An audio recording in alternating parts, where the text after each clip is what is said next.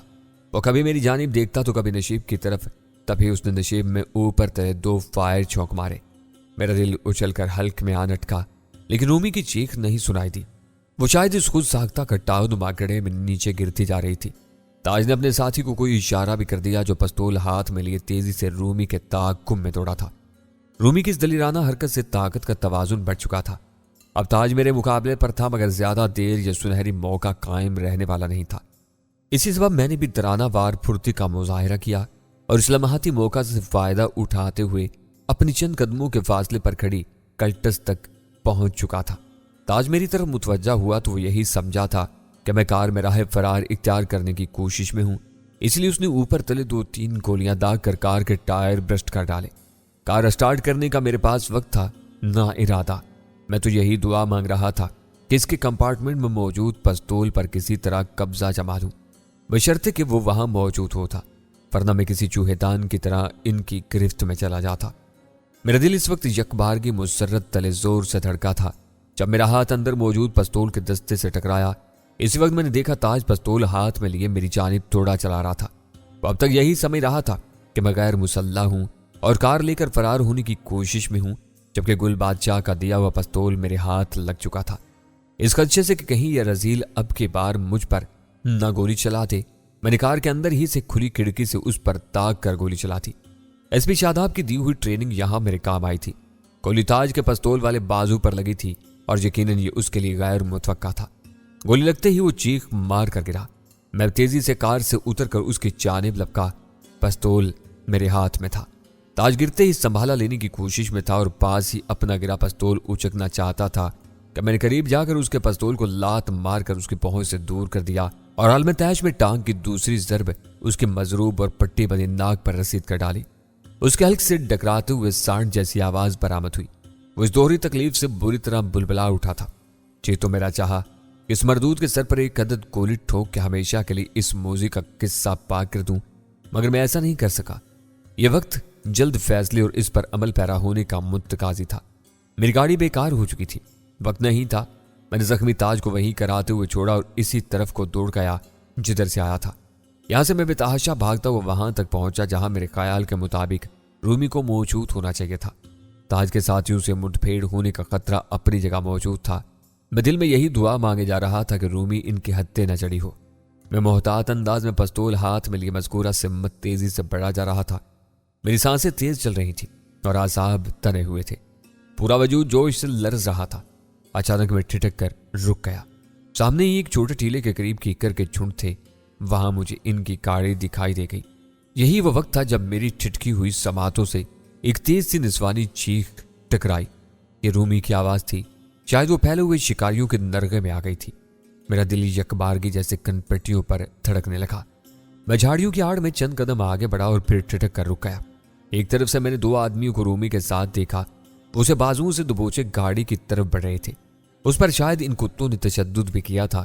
رومی کی ہیت قضائی مجھے کچھ ایسی ہی دکھائی دے رہی تھی۔ بظاہر وہ دونوں غیر مسلح نظر آ رہے تھے۔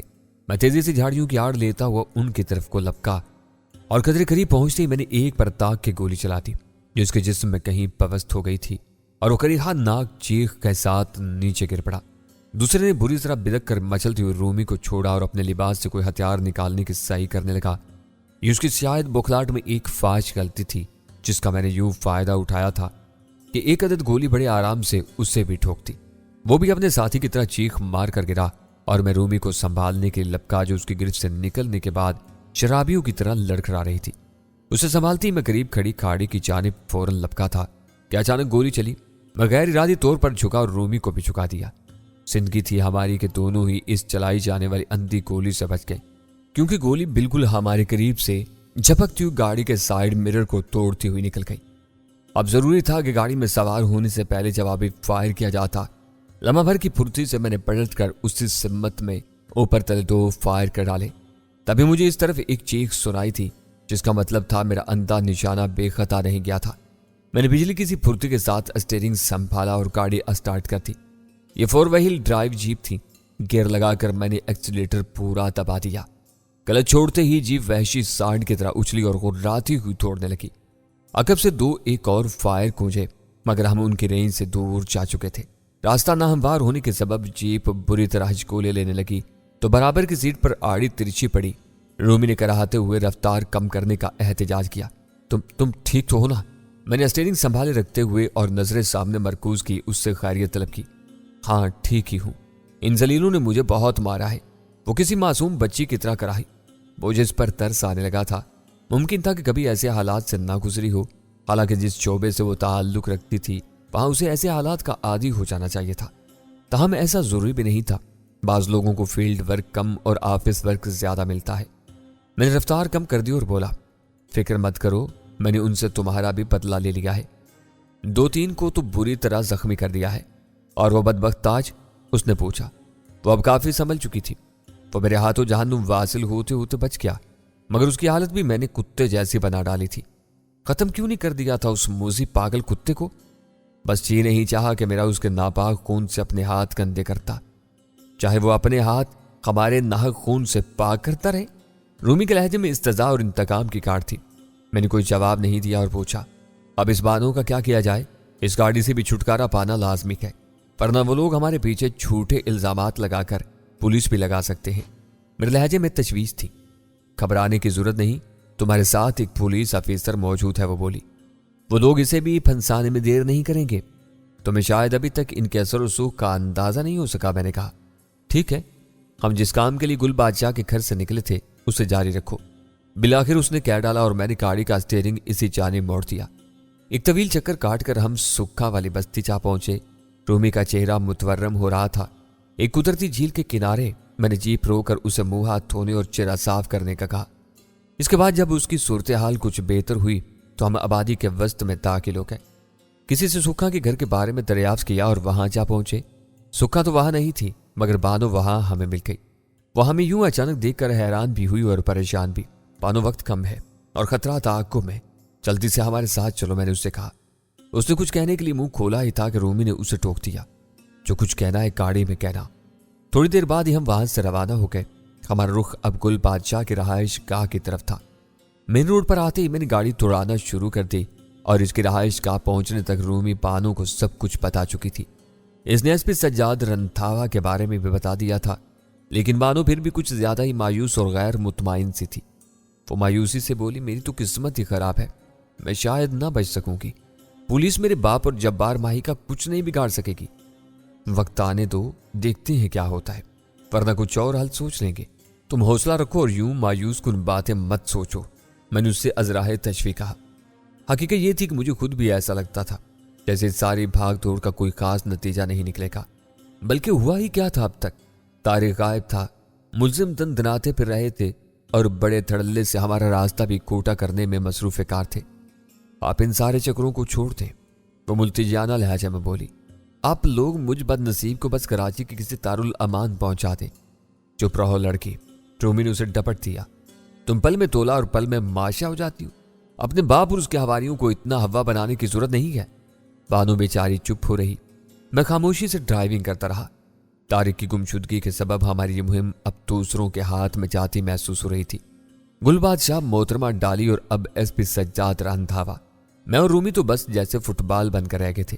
تاہم یہ بھی حقیقت تھی کہ بانو جیسے اہم کلیور چشم دیدہ گواہ کی ہمارے پاس موجودگی کے باوجود ہم کچھ ایسے ذمہ دار لوگوں کے محتاج تھے جو اس اہم کلیو کو ضائع نہ جانے تھے۔ کہاں تو میں، رومی اور طارق ہی کراکوٹ والی مہم کو خفیہ طور پر سر کرنے نکلے تھے، لیکن اب معاملہ اور ہو چلا تھا۔ اس میں بھی اللہ کی کوئی مصلحت تھی کہ ہمیں ایسے ہی لوگوں کی آگے جا کر ضرورت پڑ سکتی تھی، اور حالات کا دھارا ہمیں اسی سمت بہا لے گیا تھا۔